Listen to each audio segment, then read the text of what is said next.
All right, have not fans, and shout out to Sheena Burton for asking, requesting a video on this. But I've actually done, I want to say, 2 or 3 videos at the very least on the subject of Veronica's puzzle pieces allegedly. Well, no, not allegedly, because she confirmed it even to Katheryn's face and Jim, and then Jim told David. Basically, she has let's just say what it is blackmail. It's incriminating evidence about Katheryn, Jim, and David. If something ever happens to her, then these lawyers have been instructed to take the different pieces of the puzzle. We don't know how many lawyers there are who have these puzzle pieces, but basically, if something happens to Veronica, even though she doesn't specify, if she just happened to keel over from natural causes or whatever, then it'll probably be like the last haha moment. I got you. I don't know. But in any case, if something happens to her, basically all these lawyers are supposed to get together, let their powers combine, and summon Captain Planet with these puzzle pieces of theirs to make Katheryn, Jim, and David. I just feel like this is her way of making their lives a living hell even when she's dead.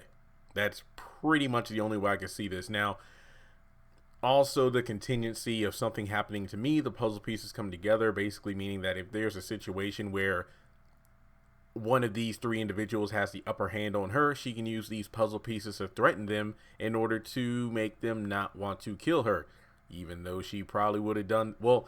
You could argue that, well, Jeremy, why didn't she bring out these puzzle pieces when it came to Katheryn after she killed Jennifer Salison and was chasing her around the house with a knife and everything? Well, Veronica just saw Katheryn, who she was probably one of the least people she would expect anything from. She killed the DA right in front of her eyes and pointed the gun at her. So in that moment, I doubt those puzzle pieces would have meant a damn thing because Katheryn did not care. She brought him up after the whole Quincy Maxwell situation when he was killed. When the police ransacked Candace's home not too long after the bank foreclosed on it, that's when Jim came over to kind of interrogate Veronica just to see whose side she was on, and she pretty much made the threat like, don't threaten me, Jim, I'm not threatening you. And then she brought up the puzzle pieces as leverage, and then she told Katheryn about the puzzle pieces. I believe it was recently when they were at the Artesian Hotel. It was right after RK came over to Veronica, and then she had 2 female police officers sitting at the bar, and he was told to get the jewelry. So then her and Katheryn kind of just sat down and talked for the first time in a long time. I believe the last time those 2 have been in a scene together talking was when they were at the Haunted by a Surname. Yeah, that scene. But basically what I'm trying to say is that for the puzzle pieces, I've already explained it in various videos. We know that David and Jim's plan, at least before David attempted to drown her, was to find all these lawyers and, deal with them. I don't think kill them, but so much as get the puzzle pieces or whatever the situation is. And then once the lawyers are out of the picture, or at least the puzzle pieces, then they can kill Veronica without having to worry about any kind of, puzzle pieces destroying their lives.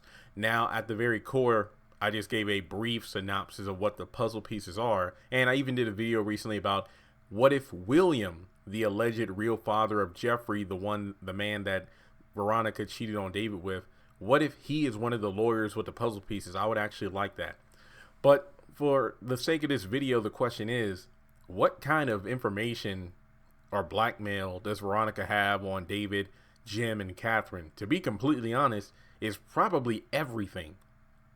I mean, probably dirt from even before they all met. I mean, Veronica's just that kind of person, and her connections run deep. Now, don't get me wrong. Jim, Katheryn, and David have been shown to have a lot of connections in their own right, but at the same time, I think that Veronica's, I guess the phrase I want to use here, Veronica's well or roots run deeper into the ground than David, Jim, and Katheryn. And I mean, one might be so bold to say that it's possible that Veronica has dirt on, Katheryn's father and whatnot. But then you can, the rebuttal is, well, Jeremy, Katheryn knows about Veronica sleeping with her dad and everything. But at the same time, we have to look at this from the perspective of Veronica's dead. What will these puzzle pieces do?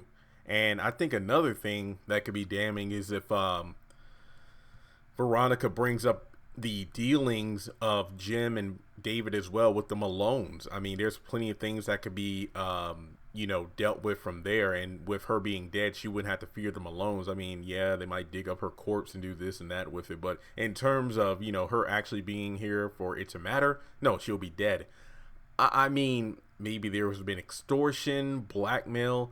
I mean, to be honest, despite everything that Katheryn, David, and Jim may have done, depending on the blackmail, it could be argued that Veronica has done far worse than all of them. I mean, in the episode not Hannah's Tea, A Cup of Tea, that was the one where, Veronica's being taunted and threatened by Katheryn as she's sitting down drinking the tea after killing Jennifer Salison. She mentions all the things about, oh, your squeaky clean record in the courtroom.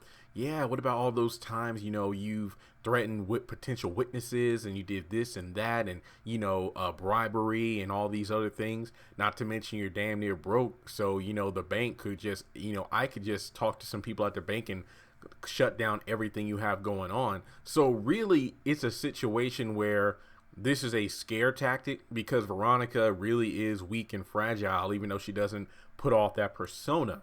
So I really wish we would get a little bit more intel into what kind of blackmail she has on everybody. Well, the haves. Yeah, I should have just been saying that from the beginning. What kind of blackmail she has on the haves. But the question is, how did she get this information? Are some of the connections that Katheryn, David, and Jim, are those connections kind of linked to Veronica? Who knows? I mean, Ambitions is almost at the mid-season finale, and we've really seen a lot of Veronica and Stephanie, where her connections can get, intel on anybody she wants. So it's interesting to see how far Veronica will go just to have the last laugh. Like, even if, and I'm just going to put this out here, go back to the ending of, what was it, season 3, basically when Jim ordered the bloodbath. Now, let's say hypothetically, Veronica went into her house and then got shot by the gunman and whatnot. And yeah, I know Jim called off the hit, then Veronica put the hit back on. That way Maggie Day could get shot. But let's just speak hypothetically. Let's say none of that happened. The gunman in the house was sent by Jim via the Malones. And then from there, Veronica gets killed by surprise. She just got out of jail. She wasn't expecting it. So Veronica is dead. What happens next?